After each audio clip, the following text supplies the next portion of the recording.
say that with a straight face? I'm trying to ask him. Sit your suit and tie ass down, back in the seat. Yes, I just said that. I don't care. Hey, talk your stuff. I'm not saying. Jesse, get this man a water.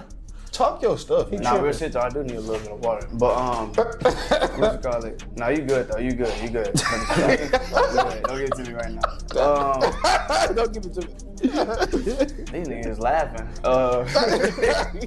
They still laughing. Damn.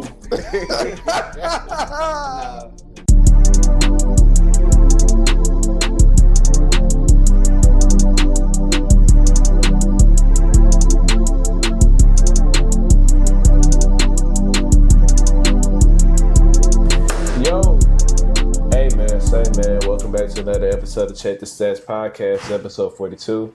I'm here. I'm your host, T. Cal. Here to the right, I got my co-host, Big Omari, Sandman, Chargers fan. I mean, you know the saying. They bums. We blew them out. And here to the left, man, we got my Tennessee Titan himself, blued out in the colors for a reason, man. We got my boy Big Versea in the building, man. Nigga, the Texans are the same color. And last episode, you had that bad boy on right there. Facts. So I lost the bet. And eventually, I got what I wanted at the end of the day. Kansas City lost. Yeah. I jinxed them. Yeah, and you got a chance to finally rep your team with pride. Facts. People stopping hard in the jersey. Vince Young, huh? You don't know about Vince. I do. Trust me. Go ahead. Rep that, rep that Shador. Rep that who? Rep that Shador. Boy.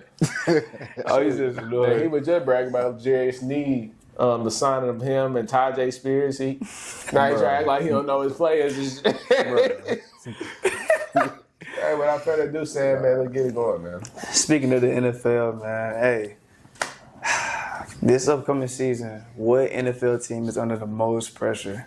I ain't gonna lie, it's the Bengals. I think by far it's the Bengals. I wasn't expecting that from you, bro. Damn. That's like the obvious answer. I'm not gonna lie. Okay. I think not bad. You having a top two quarterback, in my opinion, Joe Burrow, on your team that's taking up that much money per year. I think it's about $56, $57 million per year. You have no choice, but you have to win. You got the best receiver in the league that established himself, number one receiver in the league for now. It's Jamar Chase. Lord. And then, realistically, it's debatable. You have the second best. You have the best second option in the league in T. Higgins. Yeah. With the solid running back, solid tight end. You say Chase Brown and Mike Gesicki are solid options, not the best. But piss poor line. I think with the Bengals this offseason, they have a lot of money. You can pay a lot of players. But at the same time, I feel like they should go that Houston Texan route in a sense, where you kind of like dink and dunk your money at solid players, but not the elite players, and kind of try to build through the draft in a sense, drafting your top guys on the defensive side, because the defensive side is the key for them. They have no defense whatsoever. They couldn't stop me. I got 61 mil in cap space. Okay. But like you said, T. Higgins about to come up again, and I believe they said they were going to franchise tag him. I don't know how that's going to work. I know he can make him rough on them. He can end up not signing it and end up holding out again a trade, I believe. Mm-hmm. I'm not sure. There's so much uncertainty with that. Then you got Trey Henderson as well. Yeah, he's up on a contract, and he was just a sack leader. Mm-hmm. So obviously, he won top dollar for his services, and he already pushing 30, if not already past 30, but still playing at the top level. So it's like you have all these players, you have all this money. You gotta pay the guy what they're worth. Yeah. And Joe Burrow willing to reconstruct his contract in order to make it work and bring talent around Cincinnati. Right. The $1 billion question. Are you gonna actually, the owner Brown, are you gonna actually spend the necessary money to get these players? Or are you gonna continue to lowball these guys? Because there's no way in hell you don't sign Jamar Chase a year before his price raise. He just went Triple Crown. Mm-hmm. Now instead of him was going to take whatever Jettas got, which I think Jettas got, around 28? No, he had 30. He got 30. Now he won 35. Now you just made it worse on yourself. Not only do you have a top 5 paid quarterback, now you're about to have the highest paid receiver in the league in Jamar Chase. And on top of that, now you're finna bring T. Higgins in at $25 million per year as one of the. That's not even top. I say by the end of this little cycle of re-signings and free agency, that's probably not even gonna be top 15. because the NFL market is continuously rising.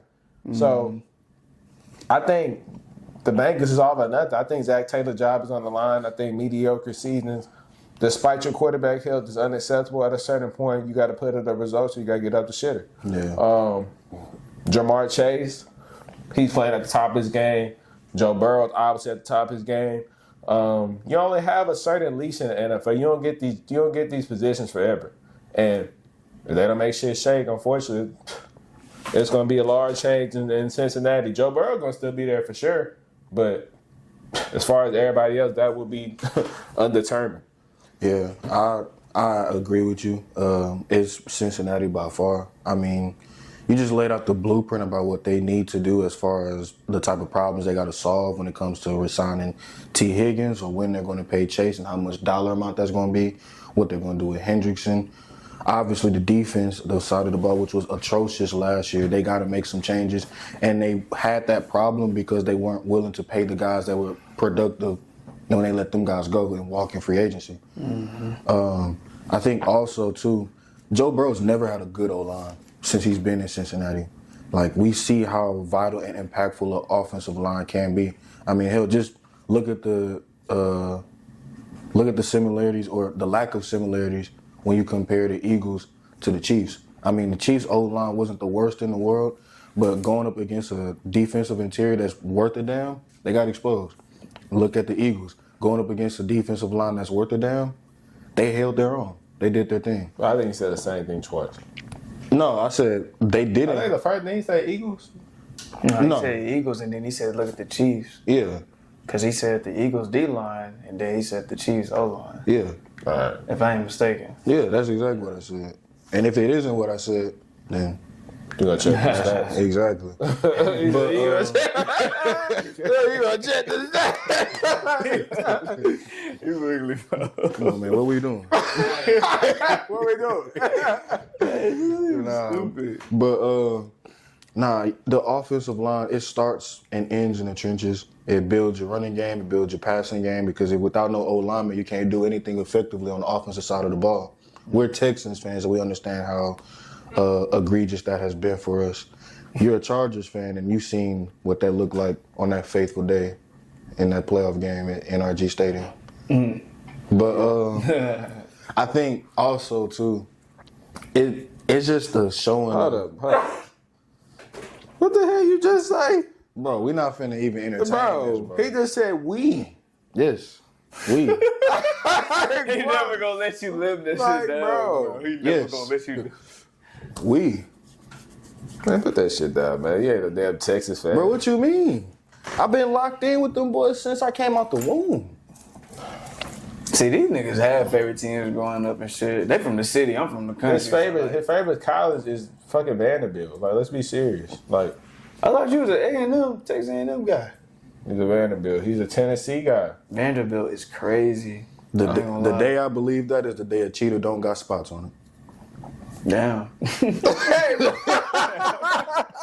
Never happening. Never happening, bro. Look at that. But nah, the Bengals, they got history going against them when it comes to paying guys. I mean, this is one of the cheapest owners in the NFL, and he's been that way for a long, long time. Damn.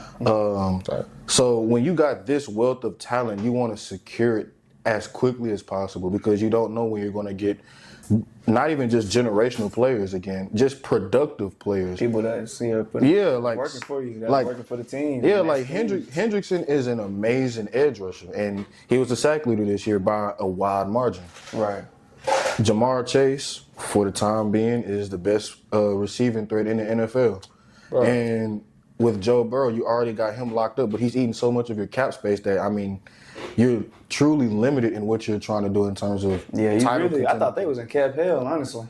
No, they're not in cap hell, but They don't have the highest. It's not, yeah. I'm surprised they got that much. I said, the hell? Like, hey, I didn't think they had that much. But imagine how much they gonna have to give up to a chunk if they want to secure T and Hendrickson. And if they don't secure those guys, then what are you truly investing that capital into if you're going to franchise T. Higgins for, the second time? Mm-hmm. So, and if you plan on franchising Trey Hendrickson, then you already making it seem like you're betting on a player not being able to be as productive as what he was able to do last season.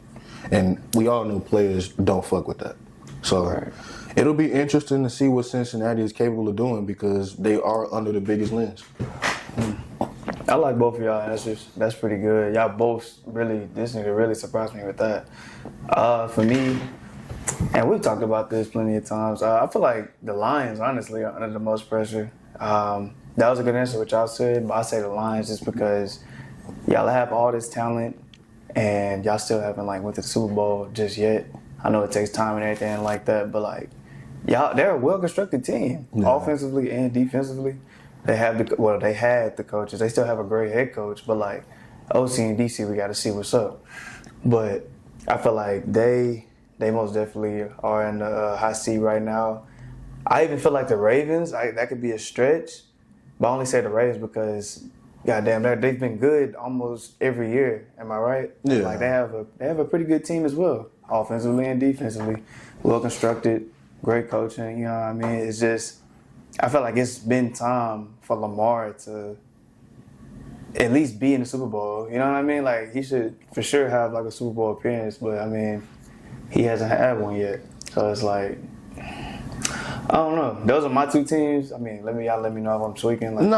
Those aren't bad. I think you're looking at the Ravens from the standpoint of what they're capable of doing next season. Mm-hmm. And as far as the offseason, the Lions are under some level of pressure because of how they're going to replace their all-world coordinators on the offensive and defensive side of the ball. Mm-hmm. But I think the Lions are in the catbird seat because, I mean, while they are under pressure to, win a Super Bowl, just like every other franchise in the NFL. Yeah, at least make a appearance, though, but we expected the Lions to, we thought they were going to go this year. Yeah, but I mean, they've been trash for longer than we've been alive. That is. So it's I think they'd rather be in this position now where they have some level of team success than periods in where they were one of the worst franchises in the NFL. And as far as the Ravens, I don't know what offseason moves they could do that could put them over the hump, at least not off the top of my head. That's what I'm saying. It's like that even with Detroit. It's other than an offensive coordinator and defensive coordinator, but player-wise, bro, I feel like they're stacked on both sides of the ball. Mm-hmm. I don't see a need. I don't know. They just really need to stay healthy. Yeah. If I'm being honest, that's all I can really think of. See, I think my sneaky team was gonna be the Steelers, and I only say that because, you spoke about this level of mediocrity that Zach Taylor has had. I mean, Mike Tomlin, he got a residency there. No, it's not even trying to be disrespectful because in all actuality, it's a testament to how great of a coach. He got a residency. Hey, bro. In all actuality, though, it's a testament to how great of a coach he is that the worst season of his head coaching tenure is 8-8. And the best head coaching season of his tenure is Super Bowl win. That's amazing. But I predict the second he has a losing season, he up out of there. That's crazy. Nah. I think so, bro. Pittsburgh doesn't fire head coaches. All their coaches stay there for a lifetime. Yeah, but he's already fired. Huh? And why did they get fired? They only had 3 head coaches. They left for their own fruition. Yeah, they only had 3 head coaches, and they've been one of the oldest teams in the NFL. But I think the Steelers, they got to ask themselves in the mirror, they got to look at themselves in the mirror and ask themselves, at what point are we going to sit up here and call a spade and not accept this level of play? Even though it's better than most, it's not where we want to be. Because at the end of the day, I mean, hell, the Eagles mess around and get rid of coaches left and right. They got rid of Andy Reid. They got rid of Doug Peterson. And Andy took them to a Super Bowl. Peterson actually won them a Super Bowl. And they're still one of the top franchises in the NFL. So, teams are constantly making changes in order to get better. And as far as the Pittsburgh Steelers, they got to make some level of noise in the offseason, especially with what they plan on doing at the future of the quarterback position. And on the offensive side of the ball in general, if we're keeping it a buck, just to figure out how they're going to get over the hump, at least in my opinion. I think a big one for me, and then we can move on to the next topic, probably the 49ers.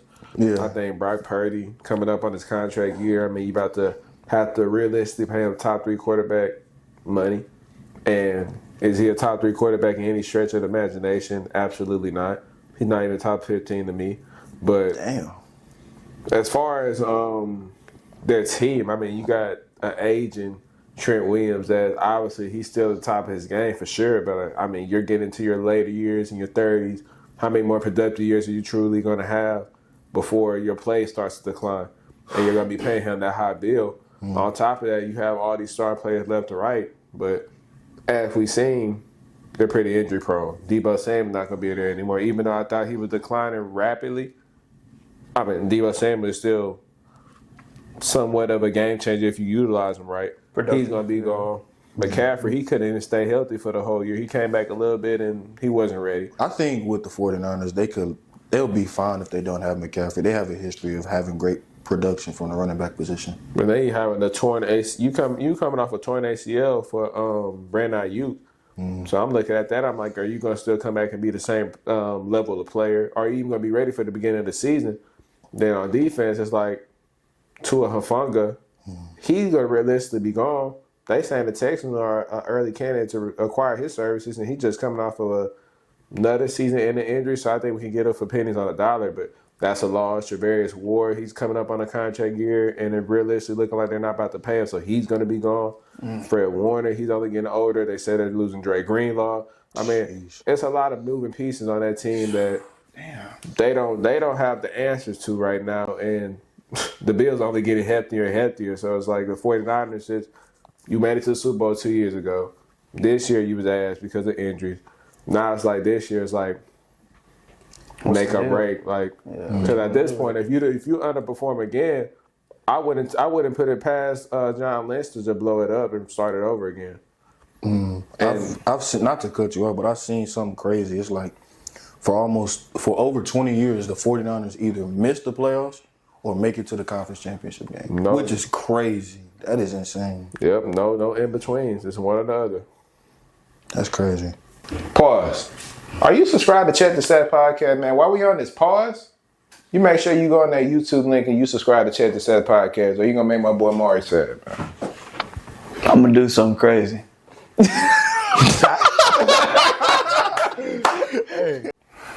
All right, man, on to the next topic. So we see that Matthew Stafford is possibly getting traded. Well, he will be getting traded.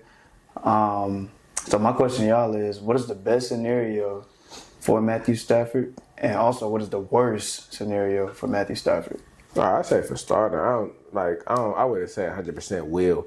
I think his thing is more of the money situation with it. Is he going to get compensated the way he believes he's, is worth? Which obviously he just took that team to the divisional, and that's a young team. That's not no team with nobody. Like, those players really went out there and played their ass off. Jerry Versea is the monster. Like, they got guys that stepped up this year. Matthew Stafford, he wasn't the leader of that team. I don't think that team would have went anywhere, especially with the amount of time that their star receivers missed. I mean, one star receiver and one agent star in Cooper Kupp is obviously we see that's available for trade.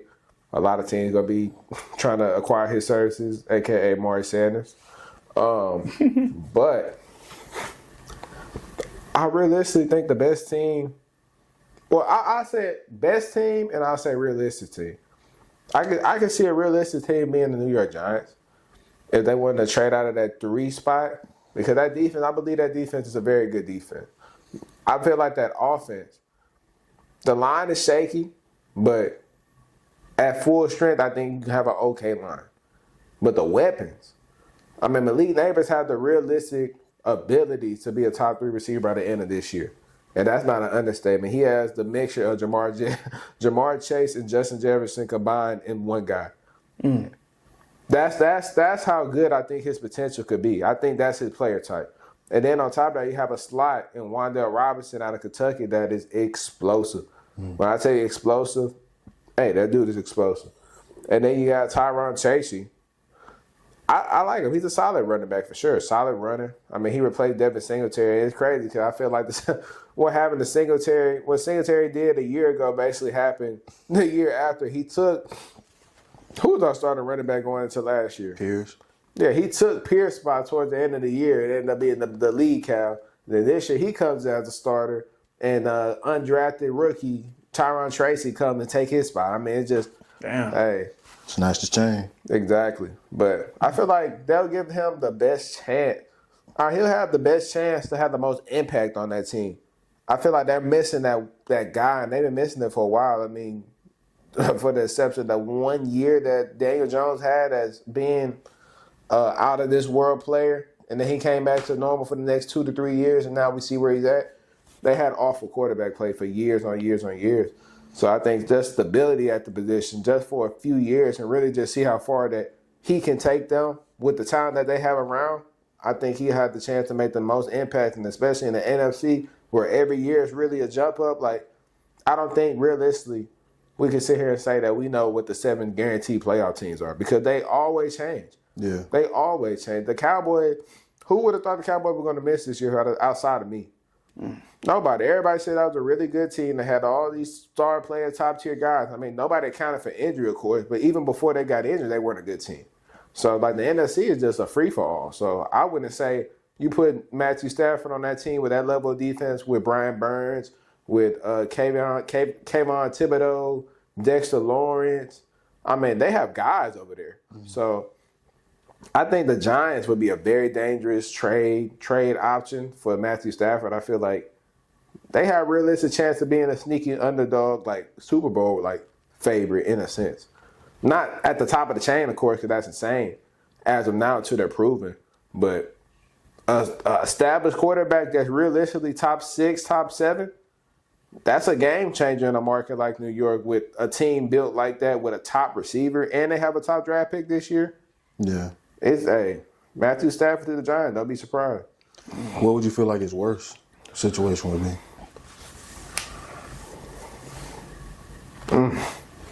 I say the Jets. Yeah. I said if you sent him to the Jets, man, you didn't love Matthew Stafford. Yeah. Like, you sent him to the opposite side of New York. I feel like that's just an aging team. It's a negative aura around there. It's not. I don't know. I don't like the line. The line was like, I mean, you run at Tyron Smith from the Cowboys, and he was injury prone. He was awful. I mean, shoot, you see what happened with Becton.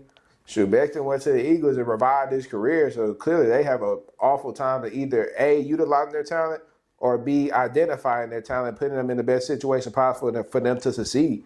But, I mean, you got Garrett Wilson already on the way out, from what it seems.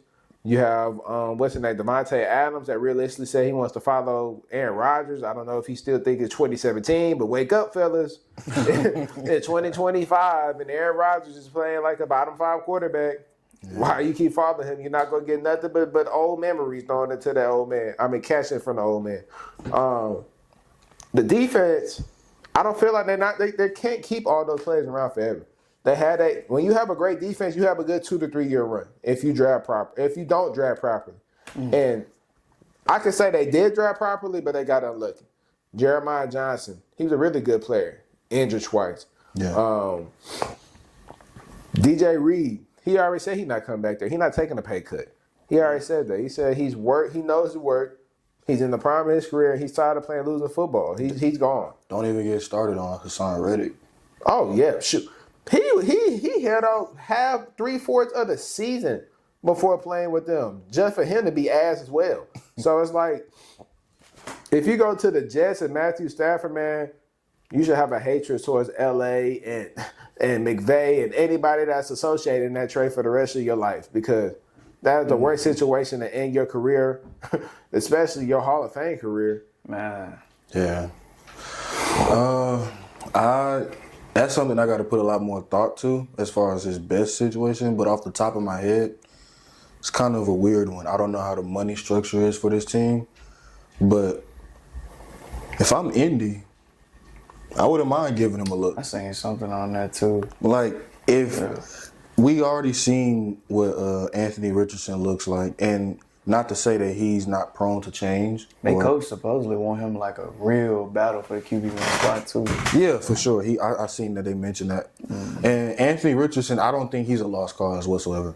Like, he's too tremendous of an athlete for you to just throw away. But he is an injury-prone quarterback at this stage of his career, and he has a lot of development to do as a thrower of the football. Right. But if you're looking for a quick jolt, or hell, even in his sake, just someone that could be a bit of a mentor that's been over the hump, I mean, true, you had that in Joe Flacco, but I mean, who's to say you can't get another version of that in Matthew Stafford? I mean, they got weapons on that offensive and defensive side of the ball that could make some type of noise. I think that'll be a really, really interesting team for him because they got a lot of good weapons on that receiving core. They got a lot of good weapons on that O-line. We already know what Jonathan Taylor represents. We already know about Michael Pittman Jr. Downs, he's a good receiver as well. On the defensive side, Zaire Franklin, EJ Speed, they got some decent DBs as well. They're a talented team, and while I hate to say this as a Texans fan, I understand that if he wants to go to a team that seems like they could give him some level of money and give him some level of competition in the long run, who's to say Indy isn't capable of being that team? Me. I mean, like, I'm not gonna sit up here and I'm not gonna sit up here. I'm a Texans fan through and through, but I'm not gonna sit up here. Here we go. But I'm not gonna sit up here and act like they aren't the second best team in the AFC South. And if I'm Shane Steichen, if I'm that general manager, hell, if I'm Pat McAfee and I want to see the best for my team, why not throw a bone at Matthew Stafford and see if you can get some level of resurgence that you got, that the Rams did with him. And then as far as the worst team, you said the Jets. I agree, but for the sake of being different, the Raiders. What the hell are you gonna do in Vegas? Nah, hell no. You got Brock Bowers. You got Matt Crosby. Jacoby Myers. I get that aspect of it, but this is as dysfunctional of a franchise as New York. Like, the ownership hasn't got the coach right in God knows how long. I feel like Tom Brady finna get that franchise right, though. I mean, shit. He's just a Brady fan. So. I mean, but like he just got there. Who? Since when? Huh? I have never mentioned nothing about Tom Brady. Man. Moving on to the next topic. NBA, man. So, we're going to blindly rank these players 1 through 5. So, Tatum, Jayson Tatum, LeBron James. What, I did it wrong? Better? Did it better? Okay, sure. Hey. All right, you know a team that really needs Stafford? The Chargers. Not gonna lie. A veteran quarterback that comes in there, I mean, automatically ups your quarterback play tenfold. I mean, he's a playoff performer. He's a Super Bowl champion. The question is, do the Chargers have a top 10 quarterback? I don't think so. Me personally. I mean, obviously, the proof is in the pudding in the playoffs, back-to-back losses. I don't think Herbert's that guy. But I think he's a fun guy to watch. A very talented quarterback for sure. But as far as getting the job done, I feel like if you want a Matthew Stafford level quarterback, I feel like you can go places with that team. I think he can control the pace of your game. He's a more trusted quarterback. He's also a gunslinger, but I mean, when it matters the most, he takes care of the ball. You know who he reminds me of? He's like the basketball version of Jordan Poole. Football version? Yeah. 0 out of 10 rage bait. I'm not listening to that shit. Oh, well, this isn't rage bait. This is rage bait. This is real rage deal bait. Holyfield. Nah, But I'm looking at it 0 out from the of 10 standpoint of like John Harbaugh, you coming in there, obviously you're in love with your guy, right? It's Jim Harbaugh. John Harbaugh's the Ravens John coach. Harbaugh, Jim Harbaugh. It don't matter. Anyway, This nigga. why would it? Just think about it for a second. You can probably realistically get a better guy in the building for a cheaper price. He's going to elevate Lab McConkey to levels that we've never seen before because, I mean, imagine Lab McConkey, he had Justin Herbert, right? Cool. He can unlock QJ. Yeah, he's okay. But QJ got just imagine with Matthew Stafford, if he ever get a hold of a receiver like McConkey. I mean, sure, you seen what he did to Puka, and you seen what he did to Cooper Kupp. Cooper Kupp was the best receiver in the league for about 2 years before that run was over with. Wait, time out. Just you really recording this shit? What? Yeah. He can't The believe rage it. bait is crazy. I'm not gonna lie. The truth hurt, brother. Bro, my question is, how... It was rage bait. I like how y'all like to troll. I mean, I know your game, bro. You've been like this since 8th grade. Nah, I mean, look at... Lad touched a K this season. What you think he gonna get? 3K or some shit? Like... Hey, anything is something. Y'all niggas, anything is possible in the world if you put your mind to it. man. But Anyway, nah. For the Raiders though, they not doing shit with Matthew Stafford. I mean, it wouldn't be. I feel like it wouldn't be a bad situation for him. I mean, you see that the Raiders they're making. I feel like they're making pretty good moves. I mean, you know, Pete Carroll, and they just got somebody else. God damn it.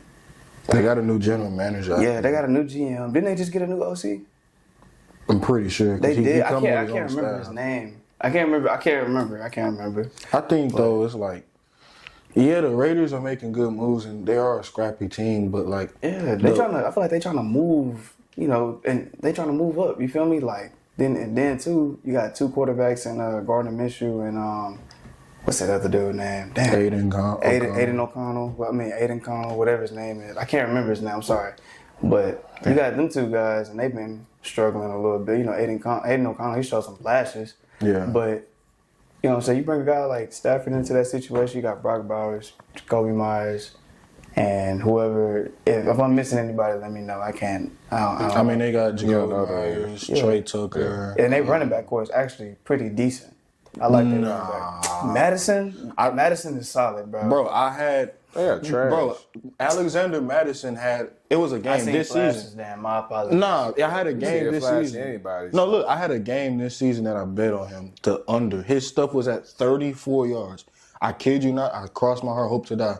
I took the under. He had 28 yards in the first half, and he still didn't go over Ain't go 34. over. But mind you, this is the worst bet of all time. So you lose, you putting anybody in, that's bad voodoo. Me? What you mean? Oh, you talking about? Bro, I be hitting, I'm bro. like, huh? I be hitting, bro. You know that saying? Even a clock is right twice a day. Oh my God, he didn't. A broken clock is right twice a day, man. Nah, but on a serious note though, He said Stafford. I feel like I sent something. I sent it to Tyler too. I seen him going to like somebody was like, if I'm the Steelers, I feel like the Steelers would be pretty good for him, which realistically won't happen. But I feel like that'd be a good little situation for him. Great head coach.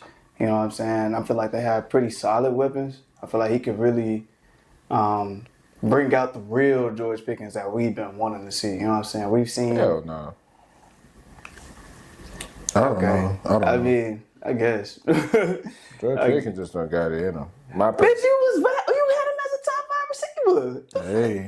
hey, You did. I remember it. Either he was top 6, one of those, or sure, top I'm not 10. even arguing that I didn't have him there, but sure, obviously when you see play and tendencies, you have the right to change your opinion. And sure, I changed my opinion on him. He's not a one, in my opinion. He has his moments and flashes, but Stafford, I feel like Stafford could. They've been struggling at the quarterback position, and I'm not too sure what the situation is on Russ and Justin Fields. I don't know. I've seen a lot on that. yeah. But I feel like Stafford could, turn that team around. But a realistic question though, you don't think that Stafford would be an upgrade over Herbert if that was a move that was to be made? I feel like you just trolling at this point. I mean, I'm not even. Bro, y'all making it. Y'all, my thing I'm asking a genuine question, and I mean, no, bro. For one, I mean, Herbert is younger. Yeah. For one, But I mean, he's he's not gonna be in better. the. He's not better as of right now. Yeah, but eventually, he's never gonna be better. I mean, shoot, Bro, Herbert. okay, Yeah, bro. like Herbert is a 2-year vet. Herbert have been in the league. I Then he know going on year 6. I'm not acting like anything. I'm just saying. Nah, you are. No, It's okay. No, bro, I'm not saying that. You just talking out your ass. Wait, so if you feel like always do. if you wait, so if you Like you always do. if you feel like Go ahead, though. Go ahead. if you feel like Herbert wouldn't be Hey, bro. You said if he was. if you feel like Herbert wouldn't be a downgrade from Matthew Stafford, I feel like it'll be a win-win. I mean, I'm not even tripping. Like, what you feel like it'll just be even? The even. I feel like it'll be. Yeah, What's the reason? Bro, it's no way. I mean, they're both. Bro. Charles, did he just say that with a straight face? I'm Yes, I'm I said it. I'm trying to ask him. Sit Herbert your and suit Stafford? and tie ass down, back in the seat. Yes, I just said that. I don't care. Hey, talk your But, I mean, stuff. I'm not saying. Jesse, get this man a water. Talk your stuff. Nah, real shit though, I do need a little bit of water. But what you call it? Nah, you good though. You good. You good. Don't give it to me right now. Don't give it to me. These niggas laughing. They still laughing. Damn. Nah. Then you just talking like it's like dick. Like what the fuck? Damn. Hey, I'm gonna take Brian points and rebound. Oh shit. I took, what did I take to Brian? I put the under on his PRA. I did not take. Hey, go, start it back up. Start this shit back up. Oh, that nigga Start heat. this shit back Oh, that up. boy Start this heated. shit back up. Hey, that boy heated, man. Hey, Nah, just while it's fresh on my mind, while what I'm about to say. talk to him. I didn't take Ant. Talk to him, then. It's on? I just turned it on. Talk to him, then. First off, Talk to him. y'all are talking like this, and y'all acting like Matt Stafford didn't struggle a little bit when he was with the Lions. Did he not? No, he did. Exactly. Okay, then you just about to say he did. He did. Everybody has like a little off here, nigga. CJ had a little slump. Y'all niggas was like, oh, y'all was questioning him a little bit. Don't even lie. Don't front like y'all wasn't a little bit, because he was having a slump year. He rejuvenated himself back in the playoffs. You know what I'm saying? You niggas have always had a better personnel than what we had. Okay? Oh my God. Yes, y'all have. And that's credit to y'all coaching. You know what I'm saying? Y'all coaching, y'all GM or whatever. We just got in the little topic of having, like, you know what I'm saying? Having a better coach, having a better GM. Right? My fault. He just allergic to the BS. At least somebody said fuck. This nigga. Bro, y'all have though. Y'all have, bro. How, Topic of discussion: Herbert isn't that guy. And if Stafford was to bro? You switched this from Matthew Stafford to just that didn't even. Y'all niggas are making sense. Right now. What I do? If Stafford was available and Harbaugh knew what was good for him, he would trade for Stafford and give him a better chance to win the Super Bowl. First off, we have to give. You can be harsh or whatever. I know you a CJ lover and all that shit. I mean, you entitled to your own opinion. Both of y'all are. Everybody is. But bro, all they have to do is just give the man some weapons. This nigga has never had nothing around him. Yes, he had Keenan Allen. Yes, he had Mike Williams. Yes, he had Austin Eckler. But were they not always injury prone? I mean, but when Yes, he went to the playoffs, were they available? Well, couldn't you say the same thing about CJ Stroud and his weapons? I mean, Tank Dell. He had Nico Collins. Y'all have him listed as top 5, right? Yeah, but he's I had missed Lad time. McConkey, right? He just went for 200 yards in a playoff game. That is two different players. What the hell are you talking about? You still have a valid receiver to throw the ball. And did he not get almost 200 yards? Yeah, And they 199. And they got to get 199. taxed, and your quarterback threw 4 interceptions in a playoff game Bro. on national television. with the Okay, whole world watching. and nigga, your quarterback threw 2, so be quiet. And he won. Yeah, he won. Okay, he And won because played- of his defense. No, he Yes. No. Yes. The defense Yes. played good. He Yes. came along at the end. He came along, but my thing is, was we not locking y'all ass up that entire game until the defense got tired? Don't even front. Tired. I think They had no rest. Nigga, we kept coming off the field. I think when it comes to Justin Herbert, the frustration just comes from the lack of Mediocrity. mediocrity. No, he is like the mediocrity that. But I'm trying to say this from a non-trolling standpoint. Like, Who trolling, Nigga, you. bro? I've been knowing you since 9th grade, bitch, and you've been like this. Bro, at the end of the day, man, it's always need to be realists out there that's gonna speak the truth and not hold their tongue. And Herbert, by frankly, Niggas haven't held their tongue. What are you talking about? It's like the Texans game, just like everybody was like, oh, I'm finna hate Herbert now. Like, dude, I'm just like, what? it's nobody Just hate- randomly. It's nobody. And I'm not. Nobody My hated thing Herbert. is, what? Okay, whatever you say. This is First off, hold on. This is a Herbert Hold on. It low key kind of is like. So I'm This saying, nigga had. This nigga So had. wait. So Go ahead. me saying that replacing Matthew Stafford with Justin Herbert is hate because I'm saying Stafford. No, is the I better didn't say that. I'm talking about No, just but like how I'm saying- everybody been talking But I'm since saying like this from the little Texas reference game. of my argument was basically we're gonna switch Matthew Stafford for Justin Herbert, and Stafford gives me the better chance of winning game. That was my only argument. I think- and I broke down and elaborated on that argument. Now So- it's me hating on Herbert because of what? Right. If me, you, Charles, Jesse, And 98% of America think Matthew Stafford is a better quarterback right now than Justin Herbert.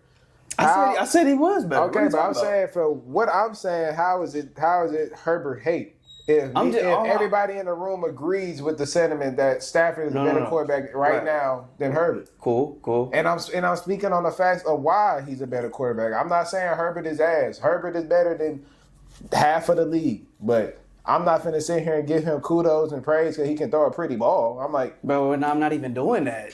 So what is your I'm argument? not even doing that. My thing is age. Matthew Stafford probably got like 1 or 2 years left in him.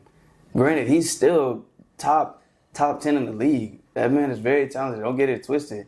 But I'm thinking like I said to y'all, every top QB, all these QBs that you have listed in your top 5, top 10, they all have elite weapons, do they not?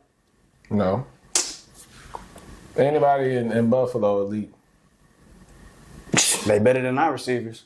You just said elite. You didn't say better than elite, but they're okay. Productive, very productive. Let me say that. Are they efficient? Are they consistent? That's the guy that had McConkey. Okay, we just got him. That's cool. But who did we have before? We had QJ. No, he's inconsistent on catching.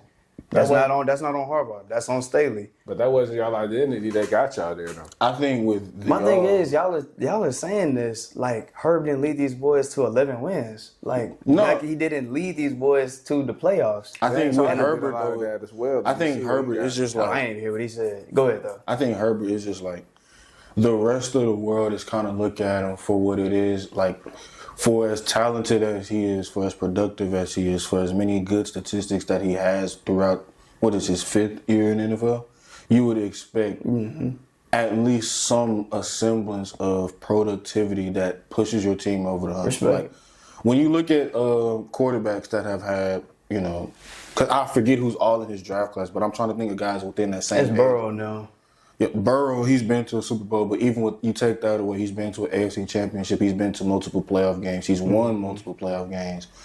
I want to say was Lamar was the year before, but they're around the same age range. Lamar Jackson has been to an AFC Championship game. He has multiple playoff wins. He has MVPs. Josh Allen, he was a project quarterback, and they turned him into an MVP winner. Right. Patrick Mahomes, we all know what he represents. Guys like C.J. Stroud have had less success. I would know he didn't have more success in less time. Guys like Dak Prescott. And that's a testament to y'all coaching. I don't think y'all understand how important that shit is to unlock a player's full potential. This man has had 3 new coaches, right? What about it? No, I get what you're saying. 3 new playbooks. I get that. Because you know what I'm saying? There's no consistency. Between Lloyd and Harbaugh. Just because you're professional don't mean, bro, you're a human. You're human. Just because you pro don't mean you're not going to struggle a little bit. You still got a whole offseason to pick up on the playbook. And he did. He still put up productive numbers. He's like, what? So what's the argument about it, though? Like, it is. You asked me what was better. I said Stafford. What are you talking about? So why are we in this discussion that we saying? Because you just talking. My thing. I don't think, bro. My only point is for this nigga troll.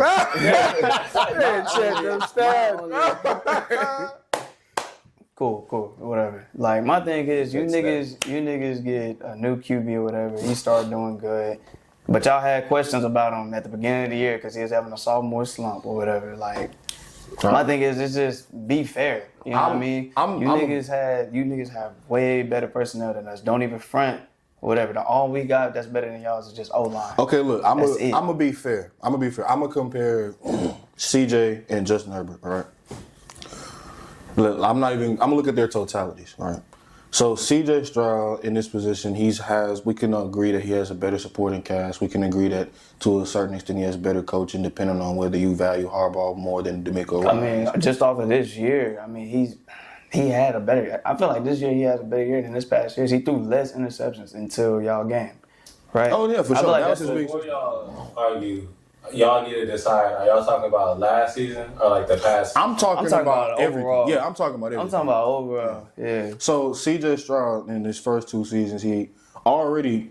I don't know if this is a good thing or a bad thing. I mean, he has the most wins in playoff history as a quarterback for the Texans history. Like That is crazy. that is but crazy we are the because youngest y'all franchise in the NFL. had Deshaun. I'm like, okay, No, he only got us One.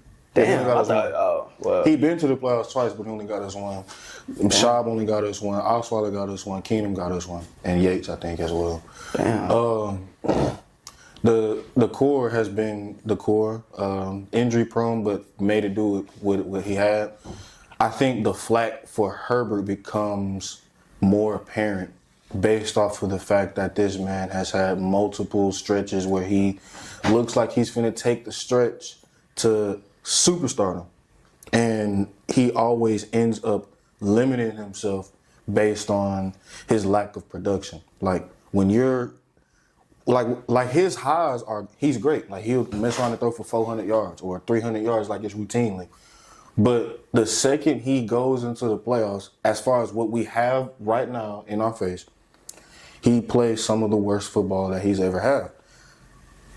The game against the Jaguars damn near might be worse than the game against the Texans, which is crazy. Because while he did throw 4 picks against us, he blew a 27-point lead. Jesus. Against a team that I don't even think had over 500 wins, like a 500% winning percentage. They were 8-9. That's what I'm saying.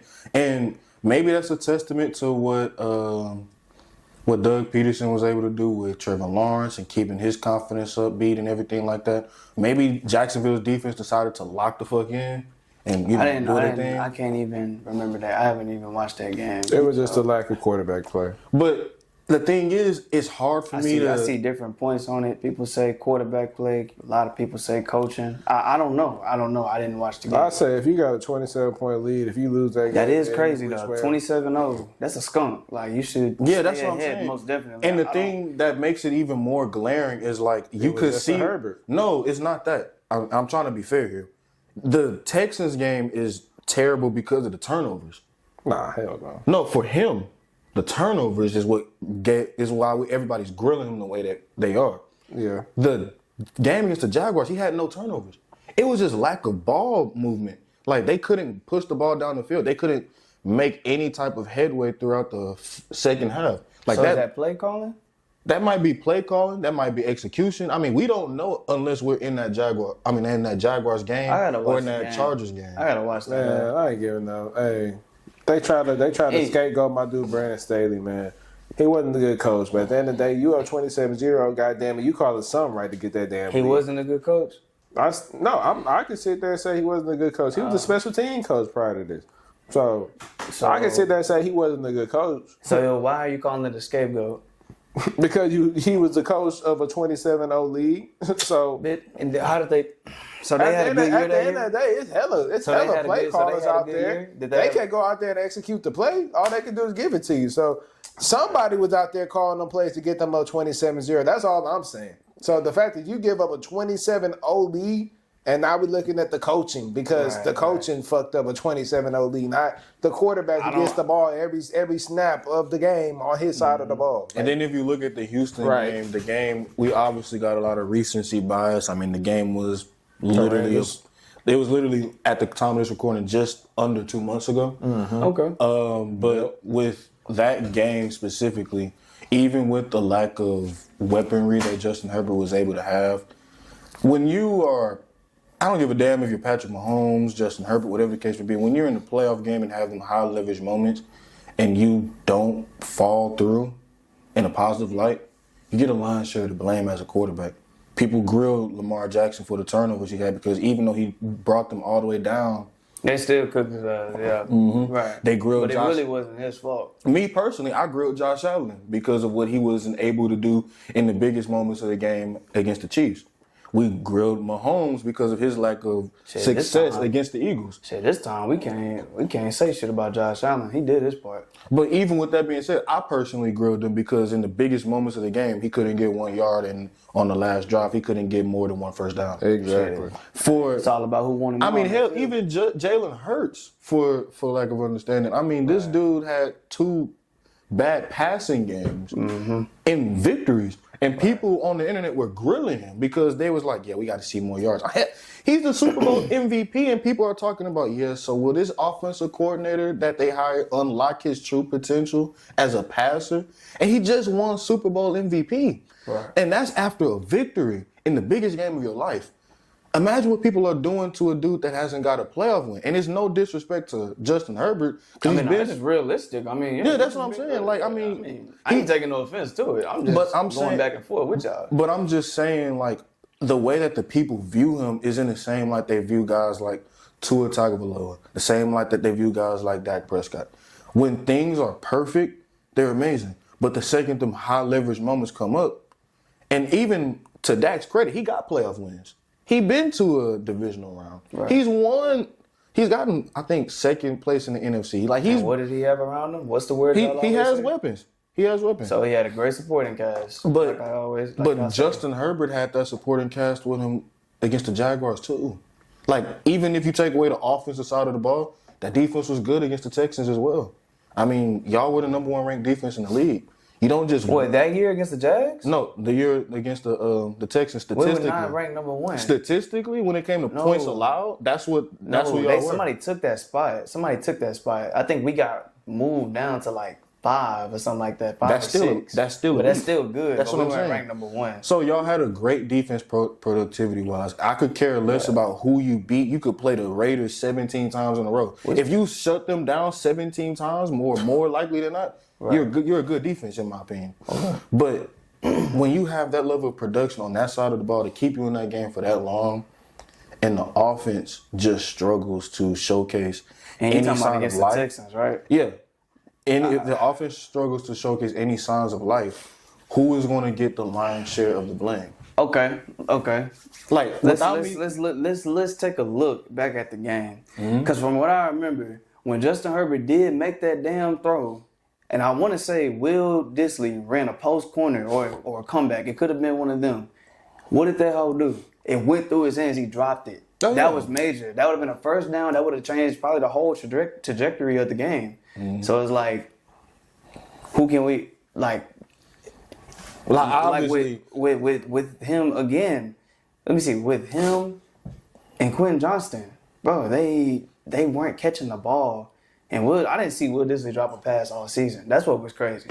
No, I get that. Like, I'm not gonna sit up here and be ignorant. Like, every interception that Herbert threw that game wasn't his fault. Only one was, honestly. It was only one. It was the one he threw with Omari caught it, because that was just he was just trying to make something out of nothing. Yeah, that's a cardinal sin for quarterbacks. Yeah. The one to Derek Stingley, desperation, I understand it. And then the 2 drops by Ladd and by Dissly. I forgot about that one. By Ladd and by Dissly, it's like, damn. But it's just like, at this moment in time, I'm just looking at it from a standpoint of like, from what the expectations of what Herbert is supposed to do in the highest moments, especially when you add in the fact that he's been one of the most productive quarterbacks in the league since his arrival. And to his credit, prior to when he wasn't even starting week 1. So if he's been all I'm saying is I can't call that boy mid, man. No. I can't call him mid. He can. I mean, he grades harshly. I mean, that nigga's like a fucking math teacher, like an AP math teacher. That nigga just you miss a Minigu, goddamn, if you had her at Elkins. Yeah, bro. Like, I understand where y'all are coming from. Am I saying Herbert's the best? No. Am I saying he's pretty damn good though? Yes. Like, I feel like he just needs a better personnel offense. I think he needs better weapons around him. Like, I look at these guys. Y'all talking about Matt Stafford. This man had Puka Nacua. What was that? Cooper Kupp. And he had pretty good weapons all around, like tight ends, and he had a Tutu Atwell. Like, he had pretty good. So when Herbert had Mike Williams and Keenan Allen, because we gonna move on. Okay, and my thing is he utilized Mike Will good. He did. He used it because he had a very so season. Everything that you and so did Keenan Allen. He had his best everything season. that you're saying right now, how many playoffs wins did y'all have? Oh my God! I'm asking the question. How many? Just answer it. How many playoffs wins we got right now? We ain't got none with them. Okay, so how many playoff appearances have y'all had? Just 2. Wait, I got a question, and this is With him, I got a question for you, and we could end it after this. This is just me being like legitimately serious, right? So, was this statistically Justin Herbert's best season in your opinion? Statistically, his best season probably was that 2021 season. I ain't gonna lie, that shit was crazy. Okay. Well, where does this season rank prior to the playoff game? I feel like this season is more like a conservative play. Okay. You know what I'm saying? Like that 2021 season where he was going crazy. That was just like fuck it, like I'm gonna take that risk. Like you know bombs away, right? He was just like fuck it, I'm a gunslinger. I'm gonna just throw that hoe, make a play. Okay. You know what I'm saying? This year was more so like, all right, I'm gonna play conservative. I'm gonna make the right reads. You know what I mean? Like, and if it's there, it's there. You know what I mean? Like, yeah. Or if it's like, if I feel like I'm gonna turn nothing into something on some occasions. You feel me? Because like that play against like the Broncos, that was just he turned nothing into something. So with that being said, if this level of play back in whether this year prior to the playoffs or 2021 prior to the playoffs was his best season statistically, whether it came from guns a-blazing, bombs away mentality or conservative level of play throughout the season, limited opportunities means limited chances for interceptions and fumbles and turnovers. What is that going to do for you once it gets time for the rubber to meet the road in January?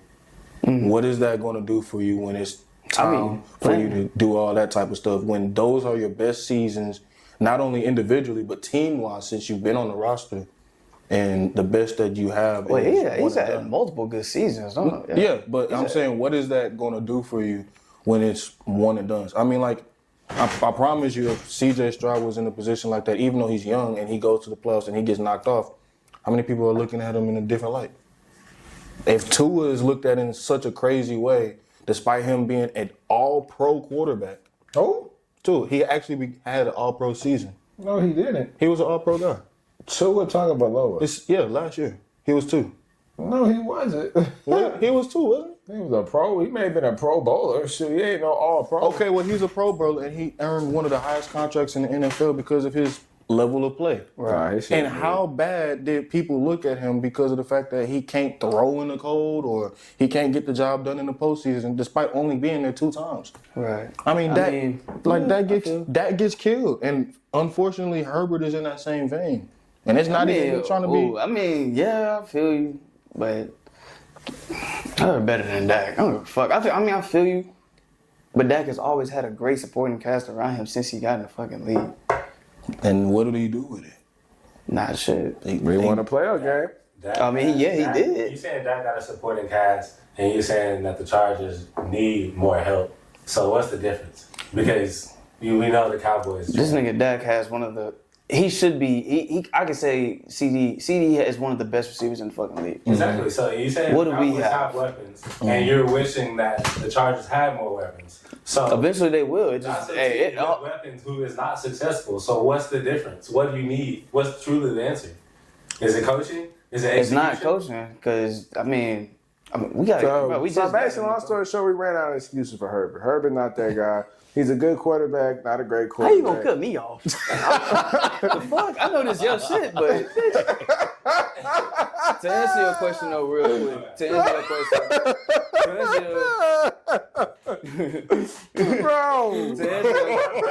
Nah, you good. You asked a good question though, so I was like, okay, like that's a good question. I mean, to answer your question though, I just feel like it'd be better now. I can see if this nigga, if he had like a talent like I guess like Dak has had or whatever, and he ain't do nothing with it. I can understand that. You know so what is Mike Williams? What is Keenan Allen?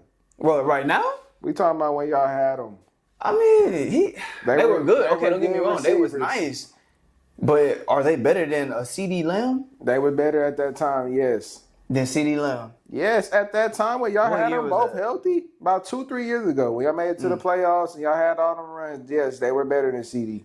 And y'all did nothing. There's no excuses for Herbert. Coaching, I ain't making excuses. I'm just saying. I'm saying Herbert had good coaching this year. He had Harbaugh. Can we agree Harbaugh been the best coach Herbert ever had? Oh, He yeah. still- That's what I'm trying to tell you. He still shitted the bed in the playoffs. He had bad coaching with Staley. He was up 27-0. So- he shitted the bed in the playoffs. And then I'm he just never made confused it what back y'all again. expected him to do in the Houston game. Like, I'm really lost. Like, Man, what can you do? all I can say is he was the favorite. He was the favorite going in. And You then can't he even got answer blown my out. question. That's how I know. I think what people Expected to win. Exactly. What? Like, he That's was, cool, they and were that's the because y'all. That's favorite. because y'all have And been you playing. chose him. That had been so. Fuck. My thing is, Check them you know stats. what? We're just gonna On move to the through. next topic. We're gonna We move check through. them stats. But I'm gonna answer. I'm gonna say this. What the fuck was we supposed to do with a team like that against y'all team? Because I clearly, I can clearly see that y'all niggas have more talent than us. Like, Ray Charles can see some shit like that, nigga. Like, they trying to be a smart ass. It don't work out for him. Like, this nigga. I mean, at the end of the day, y'all was favored. Everybody chose y'all against us. You chose them. Hey, y'all got end of the spanked. day, you know what I'm saying? Look, niggas gonna have their time to shine. Yeah. Peyton Manning got drafted in '98. His ass ain't win a playoff game until 03. Yeah, 98 was like 90. Nigga, it was 98. I just looked it up. It was 98. talk But- your shit, man. Hey, that's here. Nah, but He said, "Nigga, this your you know what I'm saying? shit." He went to college. He said, "Nigga, He didn't get a playoff win until 03, bro. Like, Nah, it niggas takes gotta, time. Niggas gotta chill. It like, takes time. It takes time." It takes time, you feel me? Like, niggas like CJ, that's good. He can come in the league, get you a little, you know what I'm saying, a little something. That's cool. Everybody ain't paid him. I ain't saying he is. I knew you was gonna say that. I ain't saying the nigga is Peyton. I'm just saying, like, but Peyton was talented, right? Of course. It didn't matter. I'm just saying. But you finna pause it or you cooling? Yeah. You sitting in there, right? You bored as hell out your mind. Well, come take a relaxing ride with your boys that Check the Stats, man. Fucking subscribe, man. Check the stats. Print that red. Okay, on to the next topic, man. Moving on to the NBA. Oh shit. We're gonna blindly rank these players 1 through 5. Starting with Jayson Tatum. Where do y'all have him? 4. I think it's better small forward for sure in the league. I can't put him at top 3, especially with the caliber guys that's at his position, kind of cream of the crop. So I'm a play it safe, not knowing who's next. I'll say 4. Blind ranking Tatum at 4. Here we go with his Tatum love. Nah, it's just I'm trying to think how many players do I realistically expect to hear. that But are it's better all than at that position. Oh, it's all at the small forward position. Mm-hmm. I'm gonna play it safe. I'm gonna go 3. Crazy. Me, I got Tatum at. I'm gonna put him at 3. 3, yeah, I'll put him at 3. Locked in. Insane. Locked in. Yeah. Next one, LeBron James.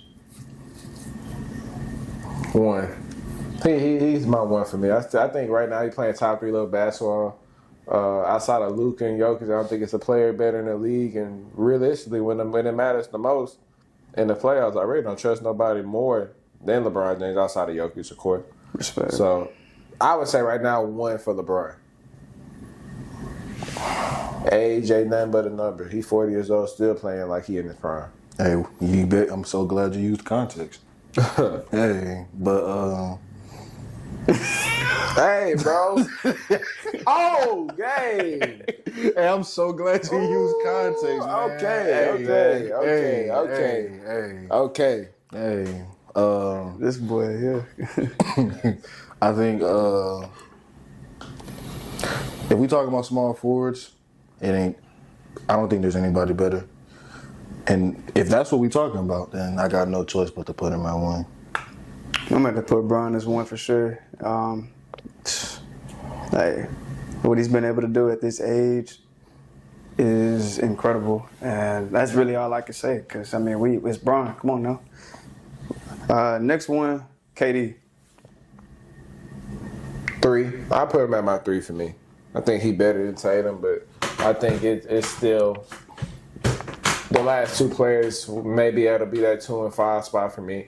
I don't see KD at what I did in his prime with OKC and especially with Golden State, but He for sure better than Tatum in my opinion. So 3 for me. I like my list so far. I think 2 is a good range for him.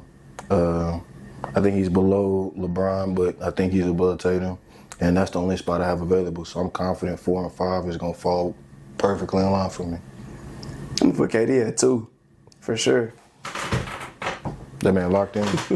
I'm going to say, yeah, I'm going to for sure put KD at 2. If I'm not mistaken, he's ranked, I think I want to say he's 6 in most points in the league. And then Tatum is a 7th. I think that's what I saw. I can't recall. But anyway, I feel like KD is just, I feel like he's still one of the better small forwards in the league, or power forward, whatever. Forwards in the league, it don't even matter. I feel like he's still one of the better ones. I feel like he's still in that top 5 range. Obviously, I got him at 2. So, next one, Kawhi Leonard. He gotta go in my 2 because I already got a 3. But realistically, right now I probably would take. I wouldn't even know, truthfully, because I think KD and Kawhi are really close in playing now? wise. Yeah, even still, I think KD, he gives you the numbers, but at the end of the day, is it really resulting in wins? And Kawhi, I feel like him at his peak powers is a little more effective at this age and stage than KD, in my personal opinion. So I would realistically take Kawhi at 2. Respect. The best ability is availability. And even with as injury-prone KD has been over the past few seasons, Kawhi, we don't see him on the floor as much. I mean, he's healthy now, so I'm going to knock on wood and hope that it stays that way for the duration of the season. But even with that being said, I got no choice but to put him at 4. Respect. I'm going to have to put Kawhi at 4. And look, if Kawhi was healthy, like Charles said, like, availability is the most important, bro. So if he was healthy if he was more healthy, you know what I'm saying, if less injury prone, man, he for sure be in my 2. But it's just like availability, bro. Like, you got to be available. And Kawhi, he just hasn't been available, man. Now, is he talented? Is he a great player? Yes. On both sides of the ball, you know what I'm saying? He can do it all. But I'm going to have to put him at the 4. Last one, man. Jimmy Butler. I got no other spot but 5, so I think I got a good whole list, baby. I got a great list. So he at my 5. Oh, yeah, most definitely. That man, Omari, biting style. I'm going to sure have to put him at 5. What Soulja Boy saying? Word for word, bar for bar. I'm going to sure have to put that boy at 5. He's a great player too, but shit, I feel like 5 is like where he belongs at. Now we talking about Miami, Jimmy Butler in that bubble. He was crazy. But This Jimmy ain't even guaranteed to give you 20 on some nights. I don't know what his deal is. But moving on to the next topic, man. Your boy, Jayson Tatum. My question to y'all is, do y'all feel like Jayson Tatum is underappreciated? Depends on where you, what level of appreciation you have for him. Like, where do you feel like he currently ranks in the league? Yeah. Right now? Who? You asking where does Jayson Tatum rank in the league right now? Yeah, in your opinion. Jesus Christ. Oh, I could say, I feel like top 10 would be pretty good. Top 12. Yeah. I could put him in like that top 12 range. I could say he's like 10. I could say 10. It's not clicking right now for me. So like I'm probably gonna have to come back to you on it, but I feel like top 10 is like pretty good. But with Tatum, do I feel like he's underappreciated? At certain times, yes. I feel like Tatum, he's a very good player. I feel like he's a very good player, very talented. But it's just, I feel like, it's just in the playoffs, you know, sometimes he just doesn't come to show up at times. You know what I mean? And granted, he has a great team surrounded around him. But I feel like if you're one of the best players on the team, if we consider you one of the best players on the team, shit, you need to show up as well. You know what I'm saying? Don't just sit back and let it happen. But, you know what I mean? I feel like Tatum, Yeah, I feel like that top 10 range is good for him. Yeah. I think I struggle personally to think of 10 players in the league that is just objectively better. It's hard to really. It's crazy. I kind of look at him and Jalen Hurts in the same vein, where like they got a wealth of talent around them, to where like they have the luxury to have off nights. Yeah. They have the luxury to not be at their best. They have the luxury to not, be the best player on the floor in order for their team to be successful. Right. But Because they have such a great supporting cast around them. like a lot of teams would be happy to have the services of a Derek White, a Drew Holiday, a Kristaps Porzingis, Brook Lopez. Oh. No. Not Brook Lopez. I'm tripping. I got him. I got them in the Bucks mixed up. My fault. They both green. Kristaps Porzingis, Jaylen Brown, Derek White, all those guys. So it definitely seems like his value isn't, given enough love because of what those other guys bring. But he's a talented defender. We all know his shot selection isn't the greatest, but he's talented on the offensive side of the ball too. He been hooping this season though, huh? No, absolutely. Yeah. He's obviously playing with a chip on his shoulder because of what happened in the Olympics in the summer. Just won a championship, and even with Jaylen Brown winning Finals MVP and Eastern Conference Finals MVP, people still look at Tatum as the most talented player on that roster. So I feel as if when it comes to Tatum, I definitely want to give him his flowers for what he's capable of doing for that Boston Celtics team. And because of that, I feel like, especially with the way that social media looks at him now, I got to see him as underappreciated and undervalued in the NBA because he does. Media be talking. Hey, They be cooking his ass, man. Damn. Hey, what? But I think it's a lot of people that look at Jayson Tatum in a negative light, and because of that, I'm not gonna be the one to do it, so I think I'm gonna give him his flowers. Nah, yeah, me too. I respect that. Man, Tatum is what? Exhibit A. Did we just say Tatum is underappreciated? I think so. Man, can we cut it? Cut the BS. Jayson Tatum is right where he deserves, man. Which is where? He's around top 10-ish range, at the back end of 10. At the end of the day, like he said in the media, he feel like he should be the face of the NBA. He feel like he won the championship. He's an Olympic gold medalist. He's a 4-time first-team All-NBA player. He's a multi-time All-Star. Eastern Conference Finals champion, 3-time All-NBA team, 5-time All-Star, first-team All-Rookie. And he's an All-Star Game MVP, too. First to 10K and fastest to 10K in Celtics history, and most playoff points before age 27. And all that. And he still don't get the recognition of being one of the best guys in the league. And you know why? Because he doesn't get it done when he matters the most. And obviously, we know at a certain point, points can be misleading. Am I saying Tatum is a bad player? No, not at all. Not in no stretch of the imagination. But let's not sit here and act like he don't have a great team. Let's not sit here and act like on any given night. In that previous playoff run, Tatum he was able to sit back and be the third best player on his team, and that team could have realistically won by 30. I said that. Like, at the end of the day, I don't think any superstar in the league right now has the flexibility that Tatum has of not performing up to his standards and the team still being able to find ways to win the game. I mean, Tatum could play absolutely piss poor, awful, and they can blow a team out by 30. Yeah, I guarantee you if Luka Doncic put on performances of Tatum's stature, that team wouldn't even be in the playoffs. Like, different level of superstars have different level of responsibility. And if Tatum, if he went out there and did his part every night, I can't do nothing but give him kudos and praise because obviously that's what you deserve. Your play is worthy of praise.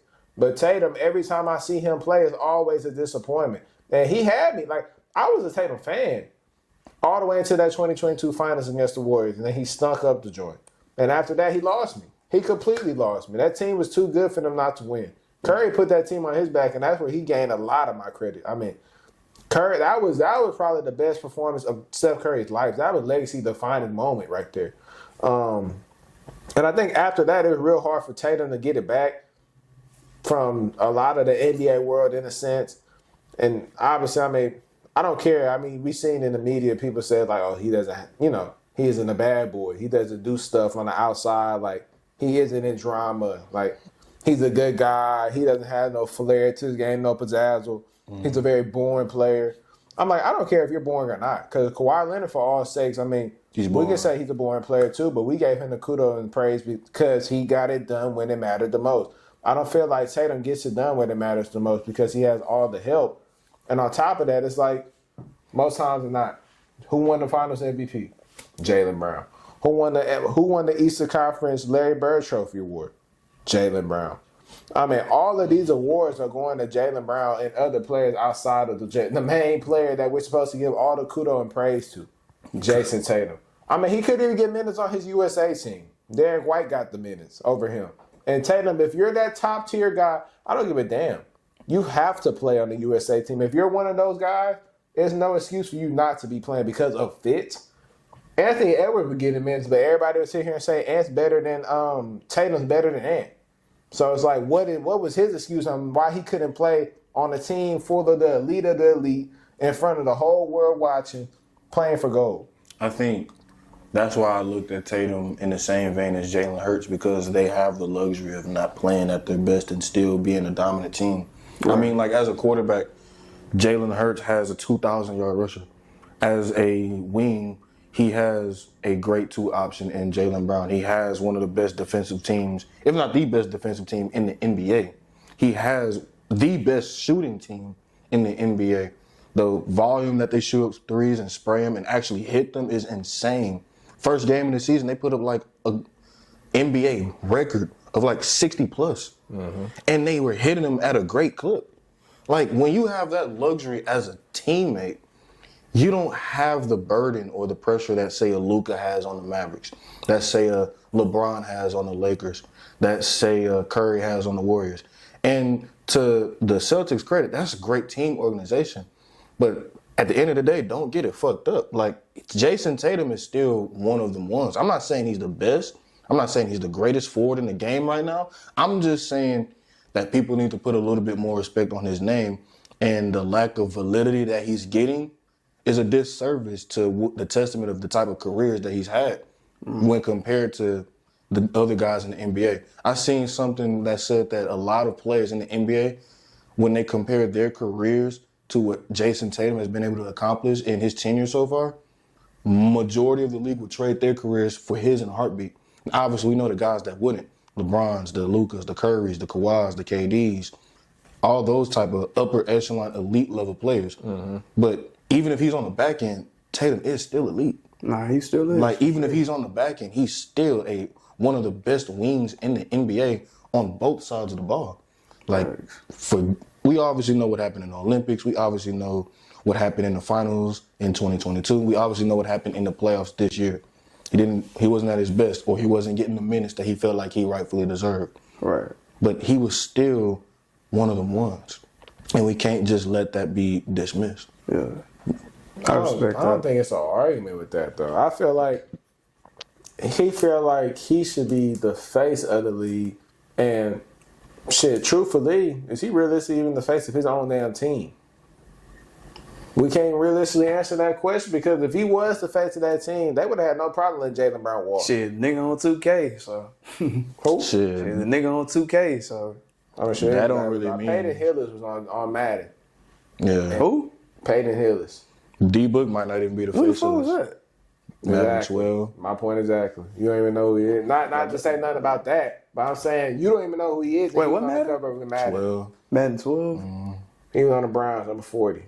Oh, that's who that is? Oh, the nigga that was toting that up? Yeah. I do remember him. He was good. I remember him. I do remember him. But you don't know who he is. It was short. It was Yeah, short. I don't know who he it was is. extremely short. So 2K coverage, that don't mean nothing. I think at the end of the day, Tatum gets the love that he deserves. Like, he's a good player. He's not a great player. He's a very he's a high level basketball player. He's not an elite basketball player. What is the worst great player in the NBA? Tatum. Like, the worst great player? Joel, right? When did it not be Joel Embiid? I can't. Like, who is the worst great player if Jayson Tatum is a good player and he's not great, who is the worst in your opinion? I gotta Worst say, great. The worst I great gotta player. say Embiid. I gotta say Embiid. I could have put. I'll put Halliburton? I'll put Embiid in that Tatum category. as well. Wait. You think Halliburton Hey, is hell great? no. Yeah, that's what I'm trying to figure out. Hold on. Great. You think Halliburton? Sorry. Yeah. Like, I'll probably say, being fair, I'll probably say Curry. he's the worst great player in the league? Yes. And I'm assuming there's only, about 10 great players? Maybe Maybe give or take Jokic, Bron, Luka, Giannis, Curry, Embiid. Curry. I wouldn't even say Embiid. I mean, what is Embiid proven? Does it say that we can realistically give him great? I say he is an immense level talent on the offensive side of the ball. Now, winning obviously plays a factor, but I mean, hell, we put Shea in these categories. He hasn't done much. Oh, Shay's in that category as well. I'll put him there. Shea is in what category? Of great. He's a great player in his mind. Oh. And then, I thought you were saying he's one of the worst. I'm like, No, damn, no, I'm like, hell damn, no, Shea hell. just stepped on the scene. No, Y'all gotta no, give the no. man some time. So man. you said those guys. I'm assuming if you say those guys, you would say, let's see, KD possibly great. Not longevity wise, but just right now. Damn, I'm not gonna lie. It gotta Yeah, be KD. KD. KD probably the best. The worst great player in the league in your right opinion? now, you don't think it's Embiid? Man, They're I think all it's the Embiid. same level of player. Like, I don't feel like none of them can get it done as your one. Tatum, Embiid, Jokic. I mean, not Jokic. Tatum, Embiid, KD. Like, all of them kind of in that same realm. But like, You want to say Paul George? hell no. He's not a great player. Paul George is he's going to mid category now. Paul George averaged 16 points a game, and he get paid immensely. You So think Paul George is running himself out of the Hall of Fame? I don't think he was ever in it. I don't know. Yeah, I mean, Let people. It's so easy to make it in the NBA Hall of Fame. So it's like, shoot. oh, I'm sorry. But think about it though, like people still gonna look at that 2017. He finished third in MVP. But sure, is that good enough to get you in the Hall of Fame though? Man. I mean, sure, he got all pro. I mean, he got Pro Bowl. I say Pro Bowl, All Star. He do got a lot of all stars, and I don't know. I feel like if there is a bar for great player, even in his situation, if there is a bar, I think Tatum is the bar. At least in my opinion. Like, I know you can sit up here and question who is the face of the Celtics, but I guarantee if you go to like Boston or the New England area, you ask that question to random people, 9 times out of 10 they're going to say Tatum. And they're not just saying that because he's the most marketable player on that team. They're saying that because they recognize the level of talent that he has on that roster. And even amongst an all-NBA defender level player in Drew Holiday, unicorn in Kristaps, veteran leader in Al Horford, talented two-way star in Jaylen Brown, all-world defender in Derek White, and shooters galore on that roster. That boy Pritchard. Yeah, Pritchard, Hauser. I mean, all these guys. And with their coach as well. I forget his name. Joe Mazzulla. Yeah, Joe Mazzulla. And hell, Brad Stevens when he was there. He still is there. He is. But even with all those guys, he's the one that stands out the most. And I think that's a testament to how valuable of a player that he is, not only to the Celtics, but to the NBA as well.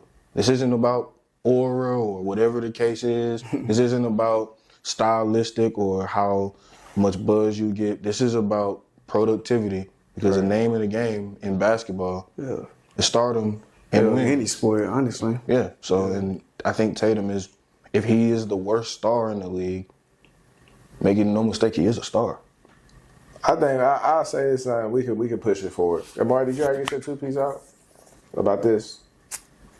Yeah, I want to say I went after him. earlier. Yeah. Long story short, Tatum had more bad moments in the clutch than good moments. Not good. He had more bad outings on national stages where he had the chance to persuade viewers like me to lean on his side than good. I've seen too much of Tatum mediocre play. I've seen Tatum too much. How can I say it? He got bad shot selection. I would say that. Awful shot selection. He underperforms when the lights are the brightest. And Them side steps be killing. I promise you, I would not hate on somebody who gets the job done. You seen it from last year. Shea Gilgeous-Alexander, I didn't believe in him. I was very vocal on saying I didn't believe in Shea. He did what he did in the playoffs, and he earned my respect. That's what happens when you perform up to your level. You get your kudos from guys like me that grades you, not like these fanboys out here just because he has aura or whatever the hell these kids. Them niggas be like, oh, he's a free throw merchant. I'm like, bitch. Shit, a lot of guys. I'm like, it's good that you make they're free throws. Free throws is a skill. And that's very good that you're able to cause that much contact. Like, oh, you get 20 foul. points at the free throw line. Shit, if I'm at the free throw line 20 times, I better get 20 points. Like, nigga, that's amazing. That's money. At the end of the day with Tatum, I just don't. I feel like he's had a lot of bad outings when he had the chance to really persuade the national media, being like, okay, like, you're that guy. It's too many situations where it's like your team is immensely talented to the point where if you have an awful night, y'all still win by 30. If you have an awful night, we're not killing you the same way that we'll kill these other stars, or we're not holding you accountable and be like, y'all team won by 30.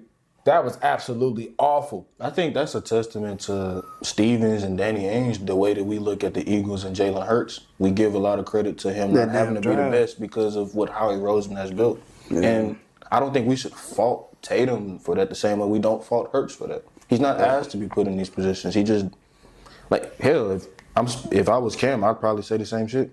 He's doing what is necessary.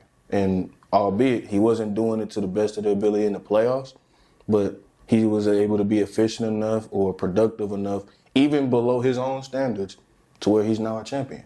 I mean, but if you're saying the Hurts and Tatum comparison is real, then we're also realistically saying that there is a plethora of quarterbacks / NBA players that are better than Tatum and Hurts. Am I correct? Yeah, we ain't saying Hurts is top 5, and we ain't saying Tatum is top 5. But we are saying that, at least me, I'm saying both are top 10. Respect. All right, man. On to the next topic, man. We see that KD will most likely be leaving the Phoenix Suns. So where do y'all think his next destination is? I got two, but I'm gonna say one. I'm gonna see if one of y'all say the second one. Okay, I have two trade destinations, but I'll say the first one, and then I'll see if y'all say mine. If y'all don't, I'll say it later. But my first one is obviously my Houston Rockets. I think the Rockets, KD would be low-key a missing piece, especially with another year of Amen Thompson development, Sagoon development, Jalen Green ascending into this year Jalen Green has proven to me that he done moved past the Jordan Poole role and he kind of growing towards the Devin Booker-ish role. Like he looks not role, the arc. So at first I had Green somewhere near this Jordan Poole 6-man explosive microwave level guy, right? Like J.R. Smith? Yes, in a sense. And then Fred VanVleet got injured. But before he got injured, Green was hooping a little bit, so he creeping up and up. But it's inconsistency. So I couldn't really just put him he was a little bit above that Jordan Poole 6-man range, but he wasn't. I wasn't giving him too much credit because I know I'm like Jalen Green had these stretches every season where he just goes absolutely bonkers. He goes bonkers in games. Right. And he went crazy this game against Minnesota, this past game against Minnesota. Exactly. Want me some money. But Jalen Green is a hot and cold type of guy. So now I'm seeing a little more consistency. I'm seeing him being able to handle the ball more. I'm seeing him be able to make right decisions and get to the basket and not set up all them threes. And when he is shooting threes, he's shooting them at a very high percentage. So I'm looking at it, I'm like, okay, that's something that we can build on. That's something that we can get better and grow on. You could be one of our core pieces to a championship run. So now I'm looking at it, I'm like, if I'm KD, you have your three and D's galore everywhere, from Tari Eason to Jabari Smith to Dylan Brooks to, realistically, we're probably going to lose a couple if we're going to make that trade. So Cam Whitmore will realistically be gone in a trade of that nature. Reed Shepherd will realistically be gone. But, oh my goodness, and chill. But I realistically think KD on that team would give them that number one scoring option in a sense, and I would think KD would flourish in that role. Obviously, I'm not saying he's a one option of, like, on a championship contender of any shape or form. But on a team as the Rockets, I feel like that'll work out perfectly because of the level of defense that we have around them, and also a secondary playmaker in Jalen Green that's able to create his own shot for himself and others. Then you have a playmaker in the post, Shagun. He can give you a little bit of floor space. I'm not going to sit here and say he's a stretch five of no sorts at all. He's not the shooting big, but he's somewhat of a threat out there if you leave him butt naked. I don't know too many teams that realistically will have the trade assets in order to receive a player of KD's art. And on top of that, I mean, we have the money to be able to compensate him what he's worth. I mean, a lot of teams, they have 2 stars already on deals. You can't realistically pay KD top dollar. Mm-hmm. And for us, Jalen Green and Shagun are our highest paid guys on our team, and we're paying them pennies on the dollar for realistically their talent. Shagun just made an all-star team, and he's not even making $200 million, and Jalen Green's barely making over $100 million. And shoot, realistically, he's a 24-6 guy right now. Yeah. In these last 15 to 20 games. So I'm like, if I'm KD, I'm seeing all this, I'm like, Amen Thompson, he's rising. Like, Amen Thompson beginning like face of the NBA level, like media coverage. Every time we play, they think he the face of the team. They don't even know Jalen Green's going bonkers right now. They gave up on Green. They said, "Oh man, your defensive prowess is next world. Your athleticism is crazy. Like, your marketability is like out of this world." And he's a quiet guy. He doesn't say a lot. He doesn't do a lot. Like, outside of the court, he's himself. But on that court, he's a playmaker. He's a difference changer. And he's somebody that'll be able to relieve, or not even just him himself. We have all type of assets that's able to relieve the pressure of KD coming to the team, and he can just focus on one thing on that we need him. Scoring. Putting that bitch in the bucket. Yeah. So I think KD to the Rocket would make us automatic title contenders. That was a good ass take, T. I ain't gonna lie. I can't really think of too many teams that will, like, from a realistic standpoint and just from a financial standpoint, acquire KD services. But I'm thinking of 2 teams off the rip, just off the top of my head, because I haven't given this too much thought, I'm going to be honest. How do you feel about going to Florida? Miami? Them or Orlando? Mm-hmm. First off, Orlando wouldn't be able to afford him. Paulo finna break the bank. And KD not finna carry. Yeah, that's the thing. Paulo been carrying them, honestly. That's the thing, but I'm looking at... That's a young, talented squad. But I'm looking at Orlando from the standpoint of, like, you got a budding star in Paulo, and outside of him, you don't have too much offensively. So in terms of need, they need an offensive playmaker. They need an offensive guy that's going to come out there and get you buckets. And while Paulo is a great piece to have, if they're looking to take a next step, they got to get some of offensive production. Like we seen the lackluster play of the postseason last year, and it seems like that hasn't really changed much. I'm just going off of teams that could realistically utilize him in their services. Mm-hmm. They probably can't afford him, like y'all said, but in terms of what KD can bring, he's an asset to Orlando, and it's not even close. Mm-hmm. As far as Miami, it's tough, man. I feel like it'll be hard to replace a disgruntled star with another disgruntled star. But when it comes to what Miami is capable of doing, I mean, they got pieces. It's Miami. I mean, like, you got the limelight of everything like that. They're in a situation where they have 2 budding stars in their own right. Bam. Jesus. Bam is a great center in his own right. I think we can all agree, at worst case, he's one of the best centers in the league. Tyler Hero, he's ascended in his own right as well. I think he could provide, he's an upgrade over Jimmy Butler if they were to make that acquisition in a free agency next season. I think with Miami, they have a chance to, really take one swing for a potential title run again. The fact that they was able to do it with that level of talent as the 8 seed and within the bubble with Jimmy Butler, it's like, well, if they're capable of doing this with him, then imagine doing this with a better version of him offensively. Essentially 7-foot demigod that could pull up from 35. Like, that'll be a great asset for Miami. And off the rip, those are the 2 teams that I could think of off off the top of my head. I couldn't say that Miami, with the acquisition of KD, would be any type of title contenders. Tyler Hero, he would have to make a crazy ascension from this year to next year. I mean, Tyler Hero made the ascension, of course. He came from 6 man of the year guy. You know, he was really good off that bench, and now he's a starting.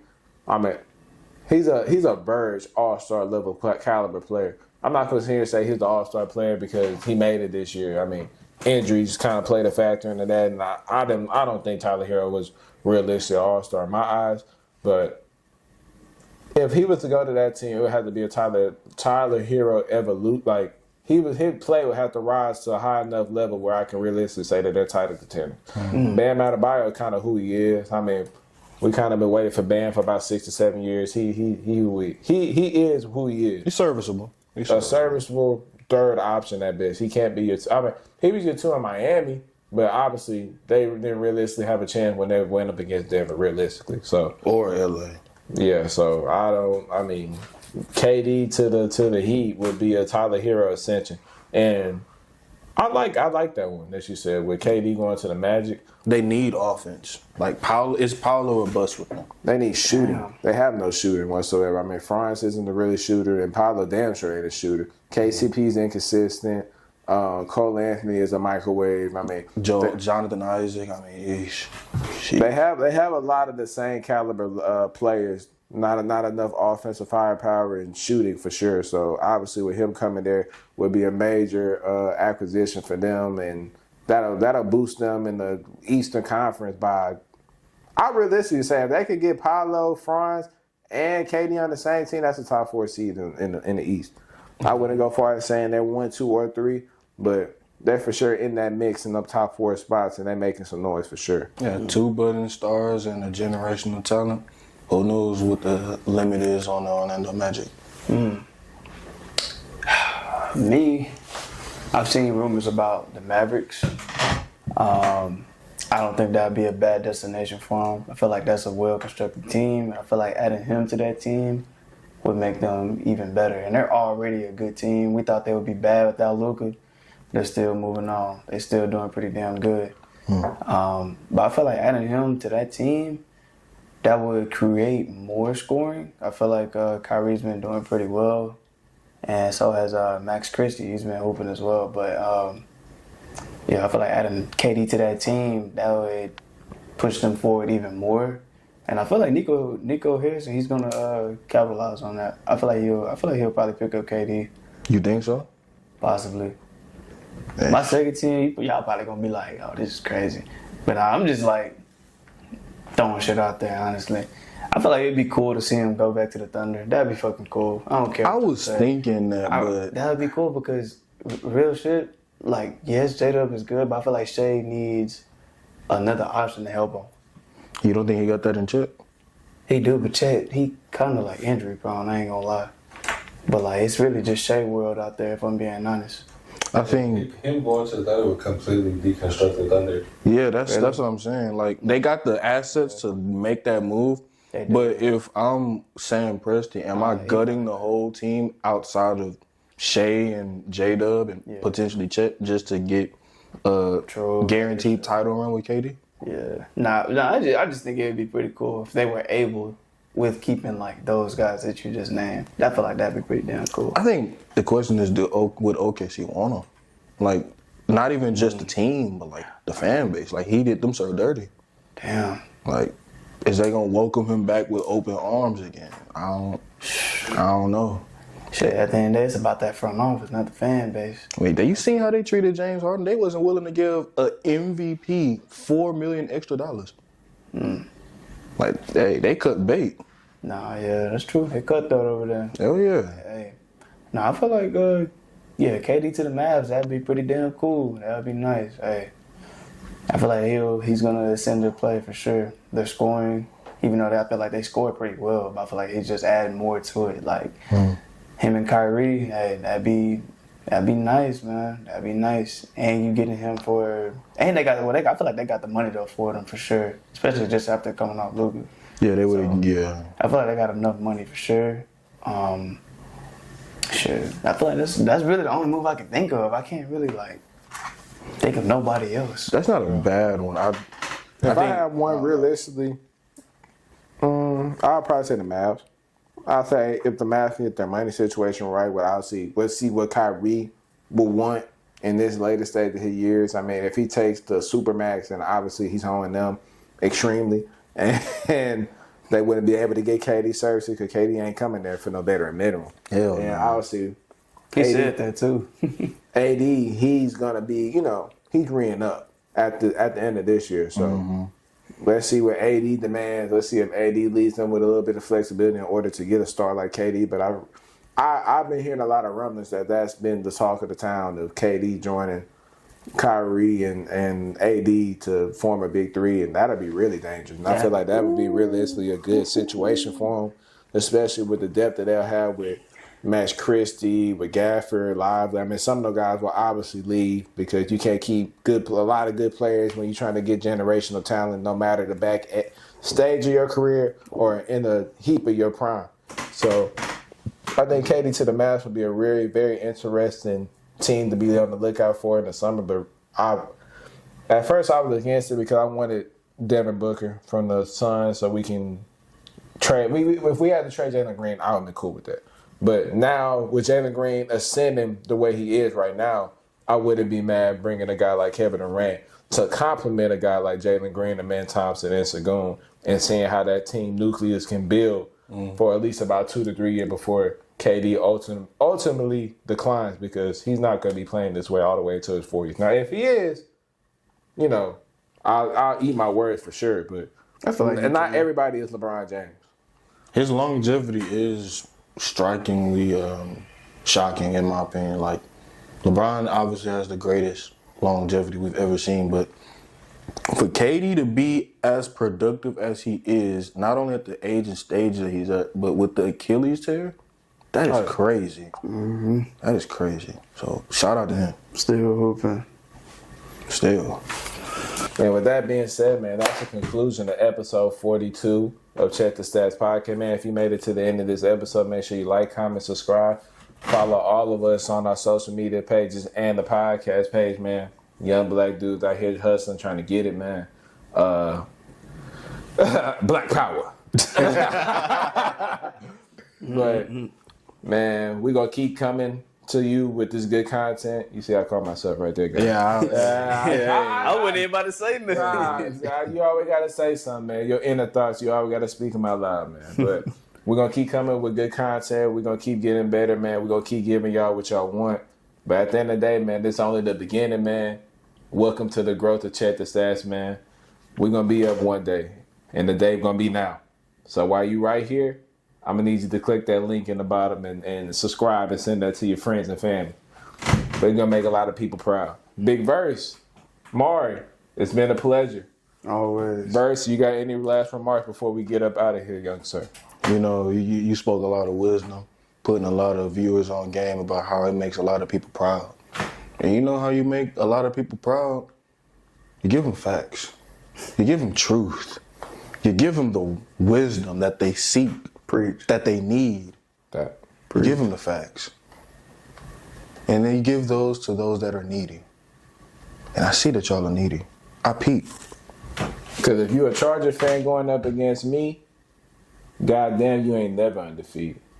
Because if Charles need him and Mari need him, it's whack. But if you tune in with these guys up here, you can't have checked them goddamn stats. Yeah. He not even a Texas fan. You see what he got on. You Like, see the line. You see how he grabbed that so Y'all eagerly? see what he had on. Man, you see how he grabbed that so eagerly and effortlessly? Hey, at the end of the day, man, 10 toes down. Hey, Vince Young's a legend. Hey. He's a legend for sure. He ain't got to be my favorite player. But it's a style is style. Y'all don't know nothing about that, man. Oh, no. I understand style is style. And You see a boy looking dapper. Check me out, man. that man said he casket fresh. And that's what his Titans going to be. Casket fresh. Yes, sir. Oh, sure. I thought y'all was going to do his check the bats. Check the backs. I'm going to check the stat. No. That's you see how you tried to imitate it. But it's original. Oh. Because we understand that, like, KFC's recipe It can't be duplicated when you need facts. Because when you need facts, you know what you do? Check them damn stats. I knew he was gonna do that. I knew he was gonna do that. I Bro, couldn't this believe dude it was at the time. changing up. I knew it. Man, moving on to the next topic. NBA, man. So we're gonna blindly rank these players 1 through 5. So Tatum, Jayson Tatum, LeBron James. What, I did it wrong? Better? I did it better? Okay, sure. Hey.